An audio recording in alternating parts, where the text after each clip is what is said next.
Do you want to discover more joy, peace, and freedom with food, exercise, and your body? Here we bring a compassionate, holistic, and sustainable approach to fitness so you can fully enjoy the life you want and express your unique self with the world. I'm Michelle Roscoe, and I want to help you find fitness freedom. I'm so glad you're here.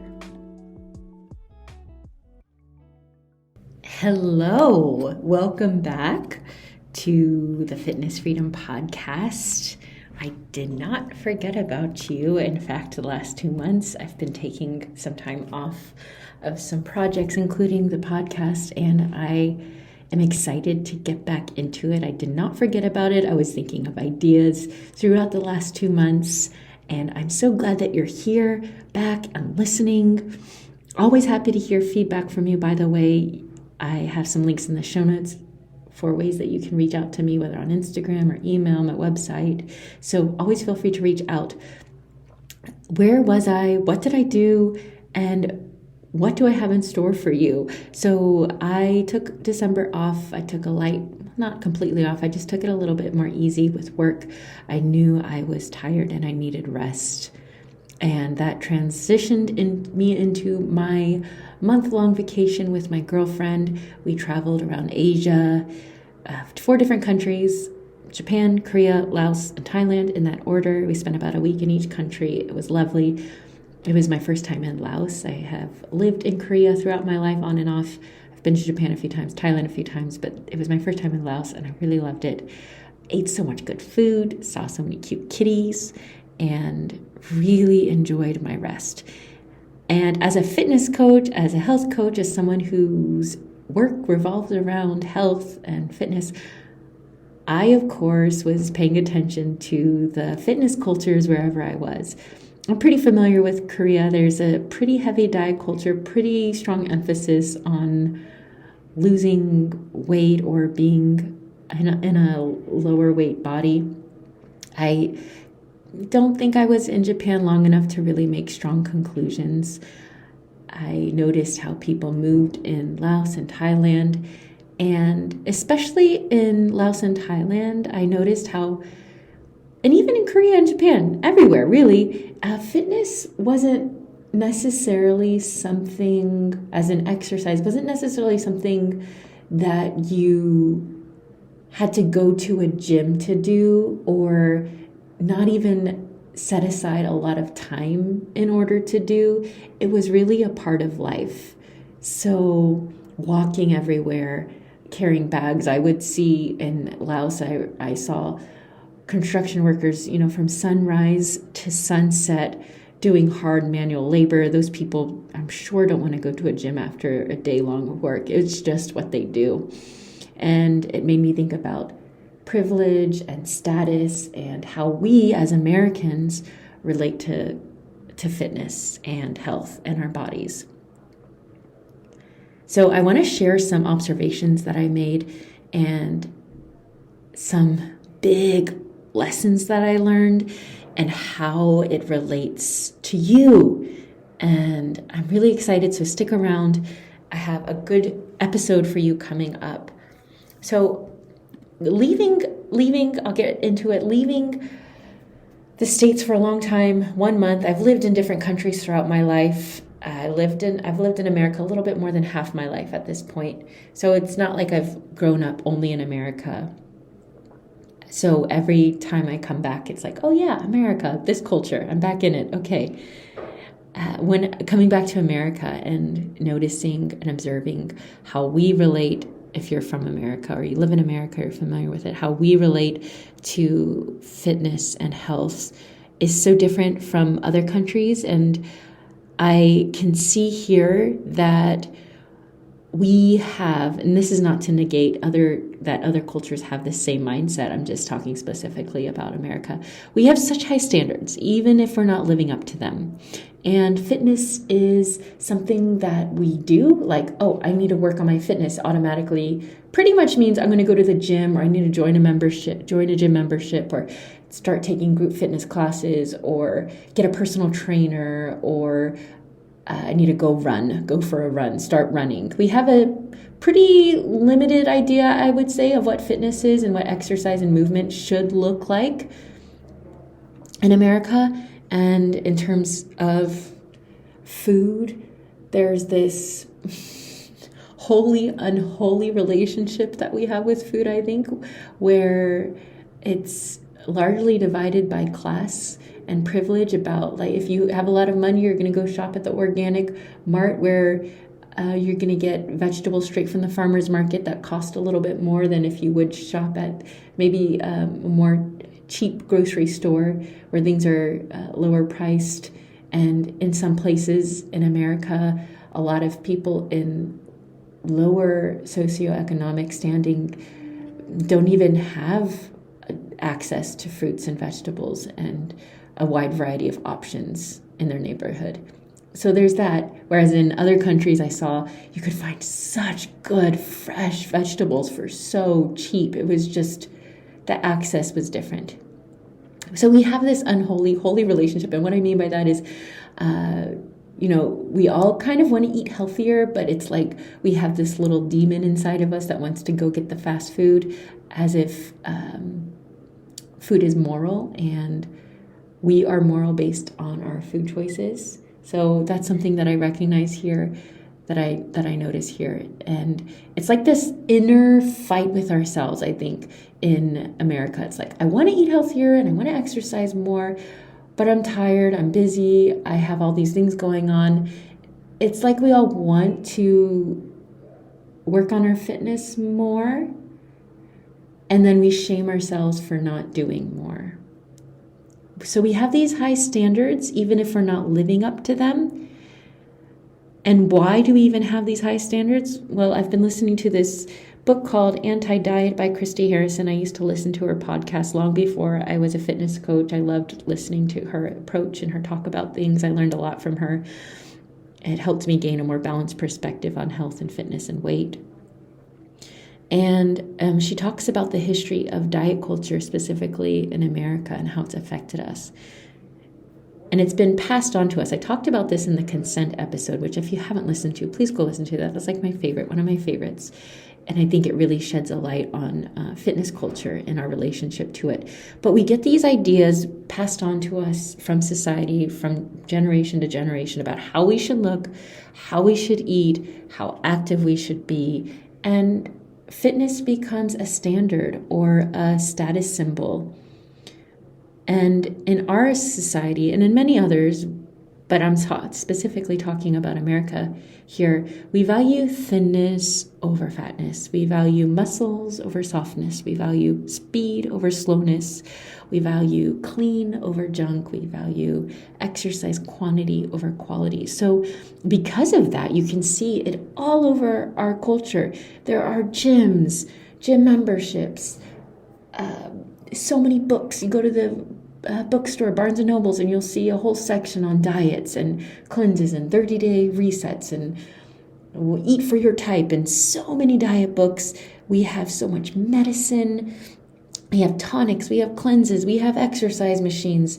Now technology is really focused on in-home workouts. I'm sure you've seen ads for those different machines. And there's nothing inherently wrong with these things, but the problem comes when our bodies don't cooperate and we try a diet and it doesn't work, or we go to the gym and we don't get cut or ripped or toned or thin or whatever our goal is. We get disappointed with ourselves and we blame the diet, we blame the gym, we blame ourselves, especially ourselves. We might keep going in an effort to finally, quote unquote, arrive, and in the process tire ourselves out, overtrain, undereat. That's really common. Or we might tell ourselves that, you know what, I'm not cut out for health. I'm just not a healthy person. I'm not a fit person. I'm not a gym person, or I'm not a workout person. I'm not a healthy eating person. Working out is not my thing. Or maybe we just, conclude like, hey, does this even matter? This doesn't even matter. It's as if our bodies are something to fix. Like our bodies are broken and they need to be like, insert whatever standard. So we try the cure of a diet or a workout program. And if our bodies don't change like they quote unquote should, it means that there's something wrong with us. And the truth is, whether you're in America or Korea or whatever country or whatever culture you're in or from, there is nothing wrong with you or your body. There is nothing wrong with you or your body. There is nothing wrong with you or your body.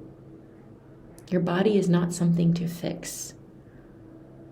And if something isn't working the way that it quote unquote should, the problem might not lie in your body or even your approach. It might be a system that's telling you to achieve an impossible standard. My friend, you are not any more or less valuable if you are 20 pounds heavier or lighter.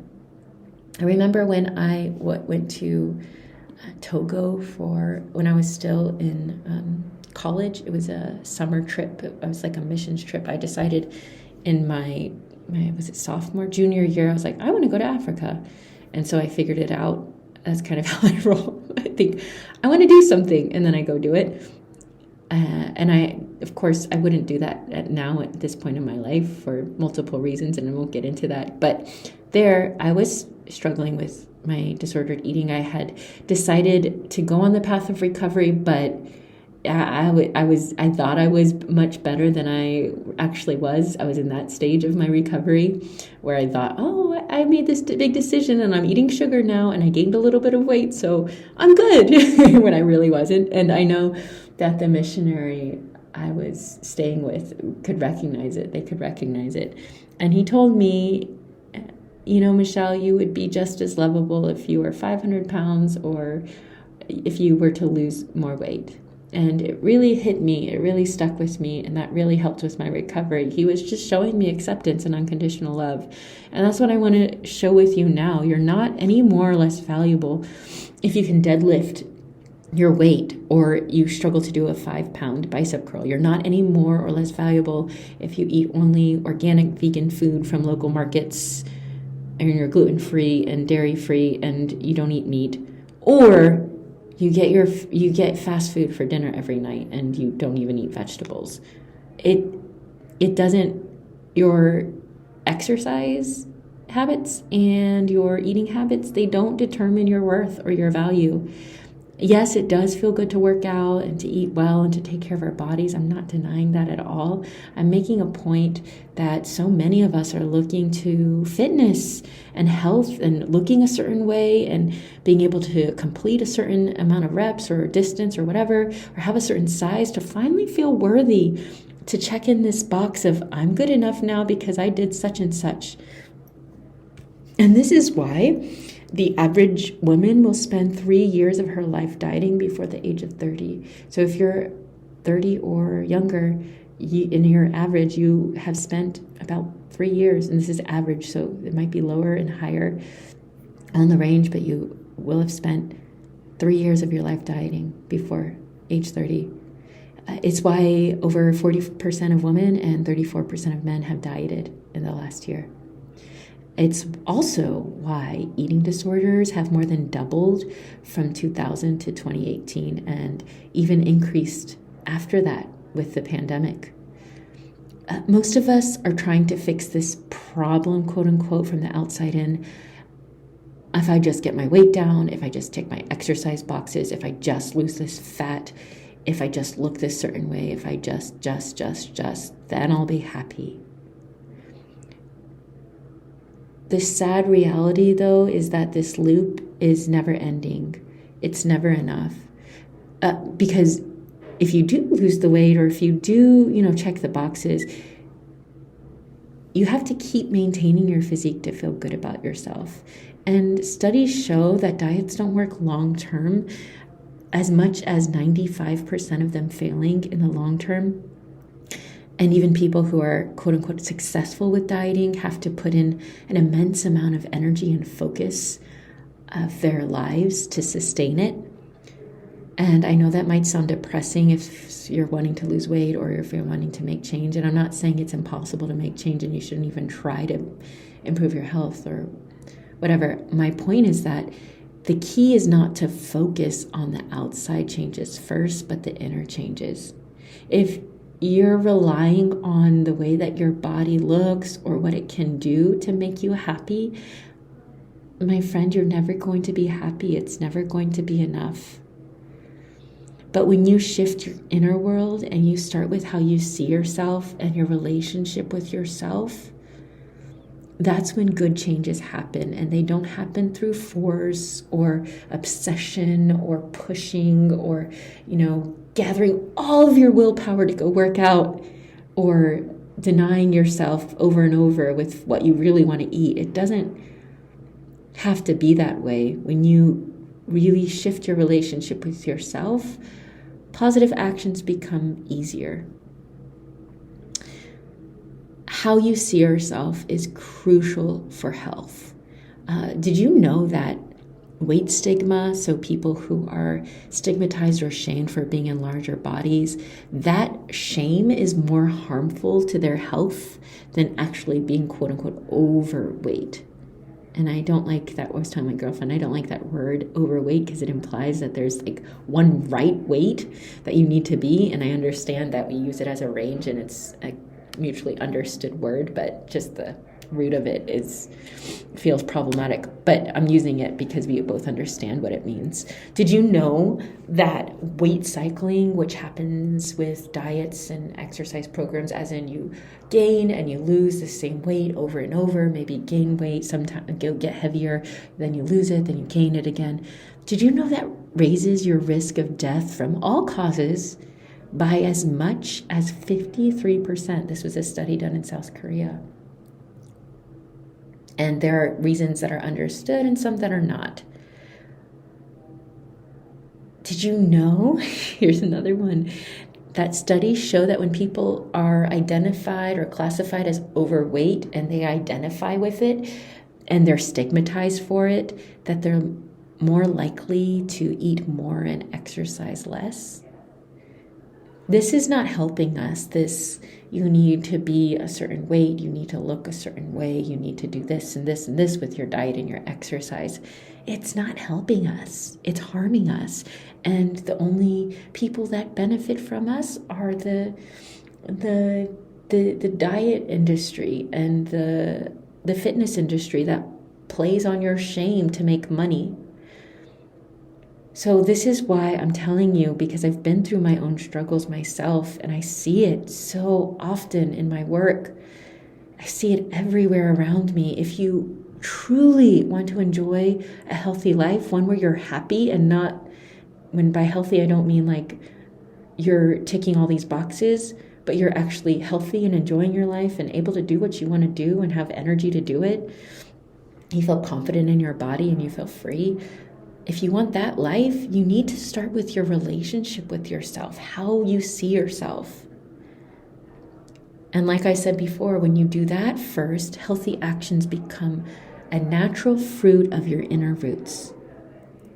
And again, by healthy, I don't mean you need to work out an hour a day in order to feel okay, or you have to eat only clean food in order to feel good about yourself. I'm talking about feeling good about yourself from within. I'm talking about balanced exercise, balanced eating, done out of kindness, not because you have to or you should.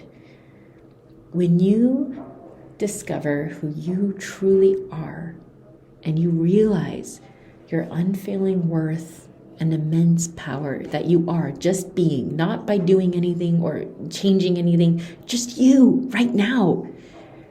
You take positive actions that feel aligned and fun and light.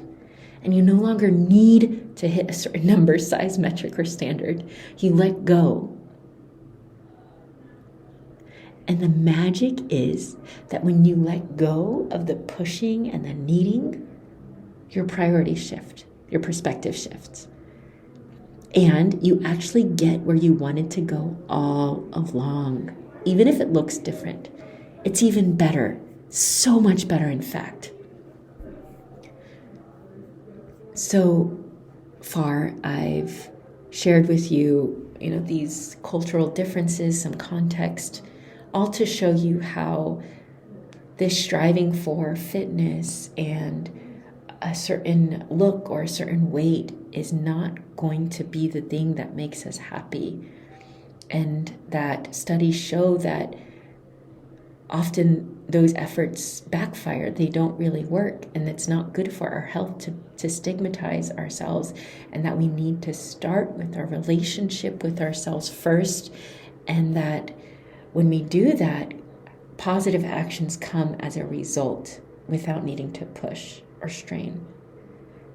Now I'm going to share one more thing with you, and that is, how do you get there? How do you get to that place of letting go of the pushing and needing? How do you renew that relationship with yourself? And before I share that with you, just a personal story here. Before I left, I told you I was feeling burnout in December, and I took some time off. I wasn't filling my schedule with things to do. I was just kind of maintaining things, preparing for my vacation. And I knew I was burnout. It wasn't necessarily just physically, like I was working 12 hours every day. It was mentally, and I knew that. And so before I went on vacation, I told myself, I'm going to open myself to whatever possibilities are on the other side of this vacation.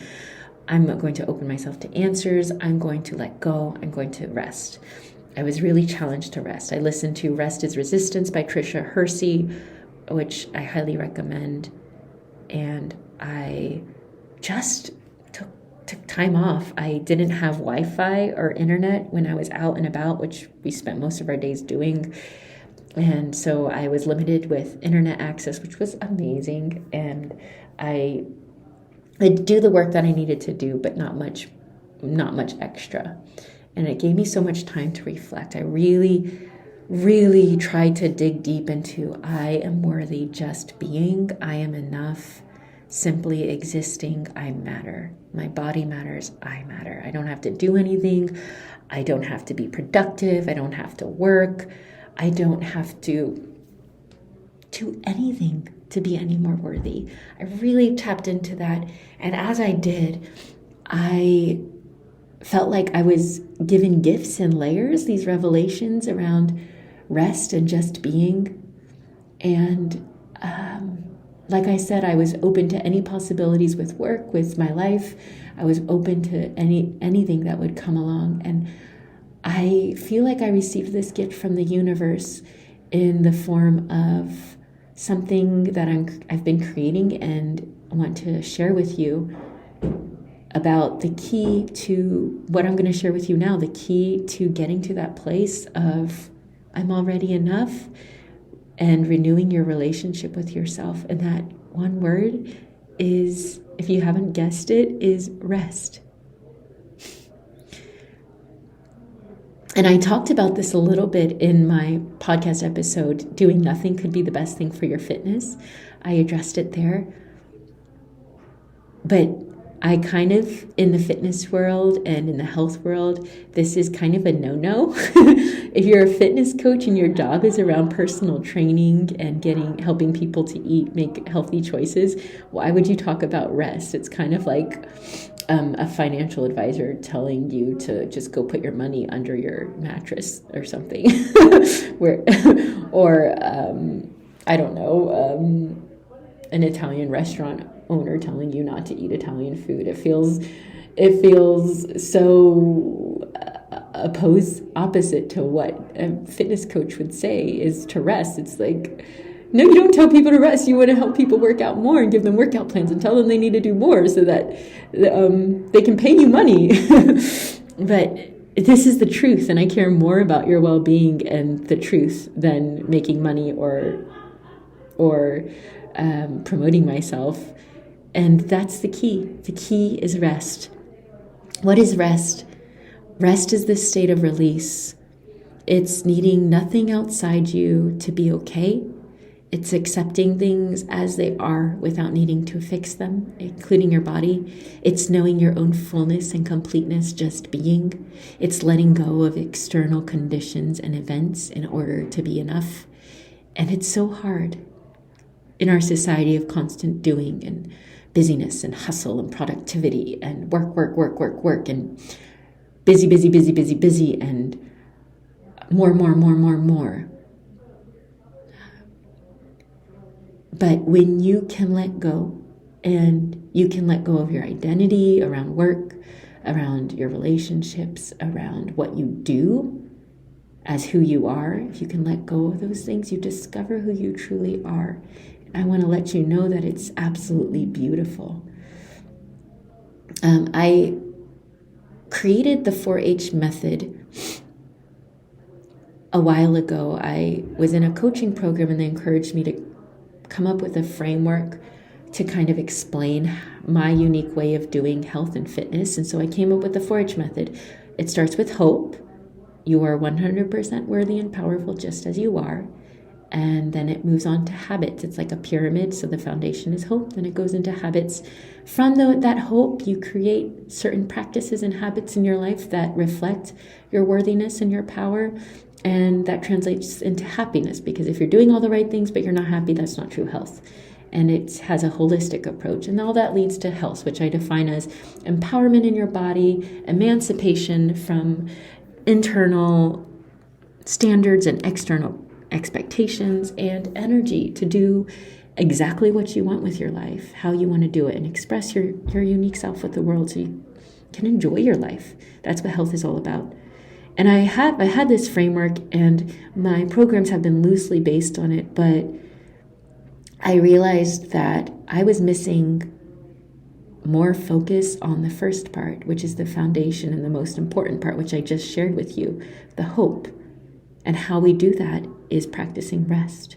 And I'm giving away quite a bit here, but I created a new program that I'm still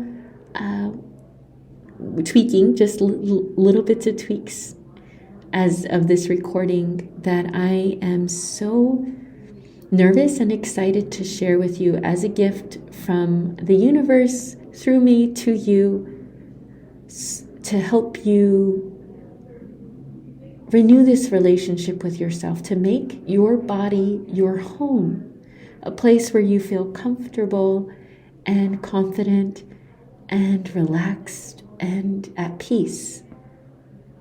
To make your body your home, and to make your health your hero journey. It's yours. You get to be the expert of your own body. You get to be the author of your own story. So I redid things, I changed things, I shifted things. This is an absolute work of love. And throughout this process, my desire has been to feel myself unconditionally loved, and to remember that I'm worthy, no matter the results of this program, and no matter what happens, I am loved and enough. And how wonderful is that? And I want to share that with you and give you more frameworks and practice and structure and support in your health, to make your body your home, to make your health your hero journey. And the program starts, the first entrance is available on March 25th, 2004. It's a Monday. If you are interested at all in learning more, please click the link in the show notes. Just check it out. There's no pressure. I have a different payment structure for this program as well that I think will be helpful for a lot of you. And I'm excited to offer it. So claim your spot if you're interested in joining. If it feels like a 100% yes to you, I'd love to have you join and to share this beauty with you. It's so, so good, so, so full. I just hit the tip of the iceberg here and sharing it with you. But if you're still listening to this about 30 minutes in, remember that you are worthy and you are powerful. There is nothing wrong with you or your body. There's nothing to fix. You're good enough now. Rest. I like you and I love you, Coach Michelle. Hey, do you want to know the absolute best way that I could support you in your health and fitness? It's honestly, at this point, it's continuing to listen to my podcast, checking out my free resources on my website, and if and when you're ready, making a commitment to work with me in my signature program, the 4-H method. It's all on my website. You can check it out at mlroscoe.com. And I always love to hear from you and get your questions, get your comments, get your ideas and thoughts about the podcast. If you would like to connect with me, you can go to Michelle Lynn Roscoe at Instagram. You can find me on Facebook, Michelle Lynn Roscoe, or you can email me, michelle@mlroscoe.com. Can't wait to hear from you. Like you, love you.